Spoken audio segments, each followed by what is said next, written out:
प्रिय छात्रों, क्लास 10वीं के एनसीईआरटी मैथ में आपका स्वागत है। और हम लोग क्लास 10वीं का तीसरा चैप्टर जो है मैथ का पढ़ रहे हैं, दो चर वाले रैखिक समीकरण युग्म। इसके पहले वाले लेक्चर में हम लोग कुछ बेसिक चीज़ों के बारे में समझे थे और आज जो है इस लेक्चर में हम लोग ये समझेंगे कि किस तरह से रैखिक समीकरण जो युग्म दिया हुआ है उनका किस तरह से हम ग्राफ पर जो है आलेखी निरूपण करते हैं। ठीक है, तो वीडियो में लास्ट तक बने रहिए जिससे यह जो कॉन्सेप्ट है आपको अच्छे से समझ में आए, है ना। अगर आप इस चैनल पर नए हैं तो चैनल ज़रूर सब्सक्राइब कर लें, वीडियो को लाइक भी कर दें। ठीक है, तो आइए स्टार्ट करते हैं। देखिए, दो चरों में रैखिक समीकरण युग्म का आलेखी निरूपण करना है।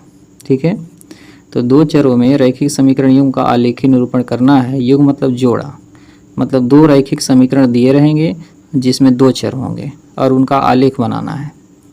अगर आप ये देखें, जैसे a1x plus b1y plus c1 बराबर 0, ये दो चरों में एक रैखिक समीकरण है। इसमें दो चर हैं, एक x है एक y है। ठीक है ना, और a1 b1 और c1 जो है ये वास्तविक संख्याएं हैं, तो अर्थात कोई ना कोई अंक हो सकता है।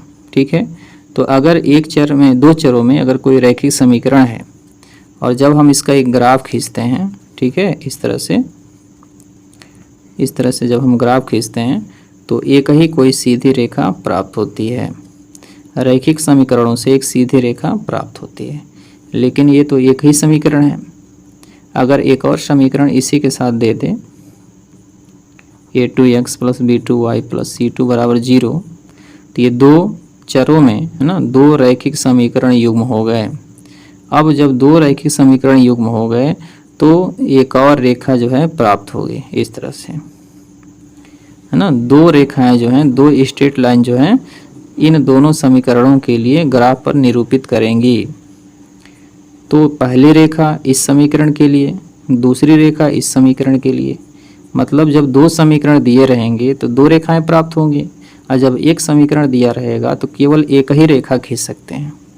ठीक है ना। जब दो रैखिक समीकरण दिए रहेंगे तो उन दोनों समीकरणों के लिए दो रेखाएं जो हैं खींचेंगे।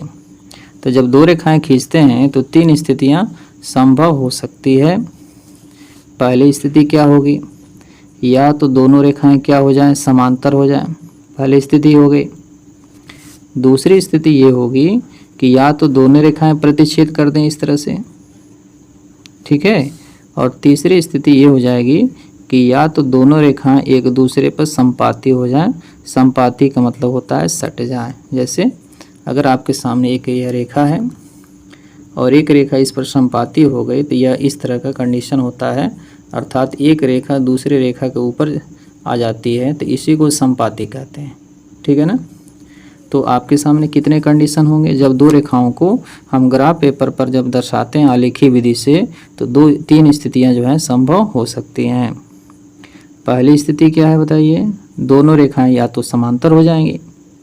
दूसरी स्थिति है या तो दोनों रेखाएं प्रतिच्छेद करेंगी, और तीसरी स्थिति है या तो दोनों रेखाएं समपाती हो जाएंगी। ठीक है, तो हमारे पास कितनी स्थितियां आ सकती हैं, तीन। कौन कौन सी, या तो दोनों रेखाएं प्रतिच्छेद करेंगी, या दोनों रेखाएं समांतर होंगी, या दोनों रेखाएं समपाती होंगी। ठीक है, तो आपके सामने जो है यहाँ पर मैंने सिस्टमेटिक इसको लिखा है, इसको अच्छे से समझ लेते हैं। ठीक है, देखिए आपके सामने जो है दो चरों में x तथा y में दो रैखिक समीकरण युग्म जो है यहाँ पर लिखे गए हैं। ये पहला समीकरण है, रैखिक समीकरण है, क्योंकि x और y के घात एक एक है, इसलिए इसको रैखिक समीकरण कहेंगे।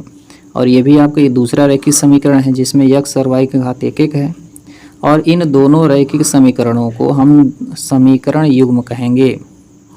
युग्म मतलब जोड़ा, ये पहला समीकरण है, ये दूसरा समीकरण है, तो दोनों को मिलाकर युग्म कहा जाएगा, अर्थात ये दो रैखिक समीकरणों का युग्म है।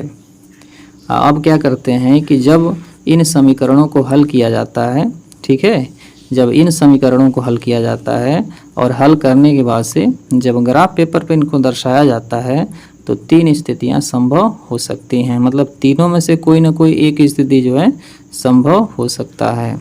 ठीक है, तो देखिए पहली स्थिति क्या होगी, या तो दोनों रेखाएं एक बिंदु पर प्रतिच्छेद करती हैं।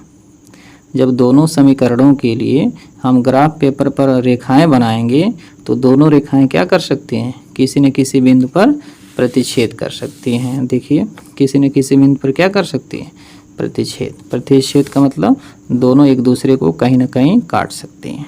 ठीक है, अब दोनों रेखाएं समांतर होती हैं अर्थात वे प्रतिच्छेद नहीं करती हैं। कहने का मतलब ये है कि दोनों रेखाएं या तो समांतर हो सकते हैं इस तरह से, और जब समांतर होंगे तो एक दूसरे को कहीं भी प्रतिच्छेद नहीं करेंगे। और तीसरा कंडीशन ये है कि दोनों रेखाएं समपाती होती हैं। समपाती का मतलब एक दूसरे के ऊपर ओवरलैप हो जाती हैं। ठीक है, जब दो रैखिक समीकरणों को जब हल किया जाता है आलेखीय विधि से तो दो रेखाएं प्राप्त होती हैं, और दोनों रेखाएं जो हैं 3 स्थितियों में प्राप्त हो सकती हैं, और इनमें से केवल एक ही स्थिति संभव हो सकता है। या तो दोनों रेखाएं एक बिंदु पर प्रतिच्छेद करें, या दोनों रेखाएं समांतर हो जाएं, है ना, या दोनों रेखाएं समपाती हो जाएं। ठीक है, तो आपके सामने जो है यहाँ 3 फिगर बनाया गया है। इन तीनों फिगरों को अच्छे से आप समझेंगे। ठीक है, पहले फिगर में देखिए L1 एक रेखा है पहले समीकरण का, L2 एक रेखा है दूसरे समीकरण का, और L1 और L2 ये दोनों क्या कर रही हैं बताइए, ये प्रतिच्छेद कर रही हैं।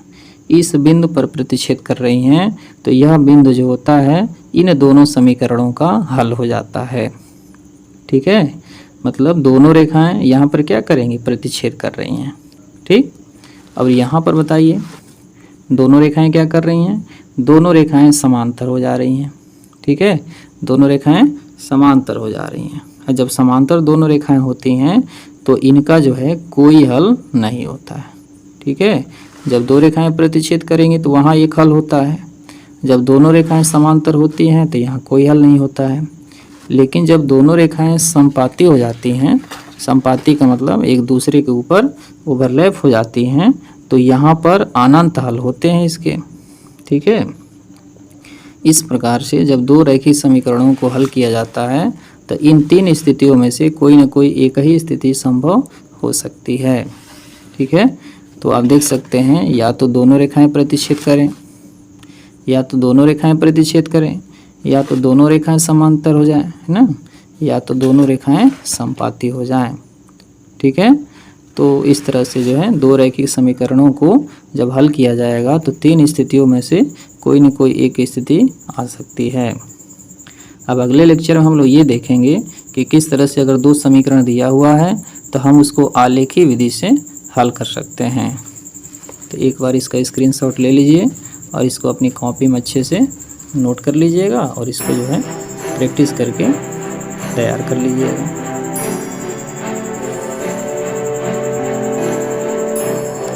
अगर आप इस चैनल पर नए हैं तो चैनल जरूर सब्सक्राइब कर लीजिएगा, है ना। बोर्ड एग्ज़ाम की तैयारी के लिए बहुत ही बेहतरीन तरीके से इस पर जो है मॉडल टेस्ट पेपर, है ना, प्रैक्टिस सेट जो है कराए जाएंगे, इसलिए वीडियो में लास्ट तक बनकर जो है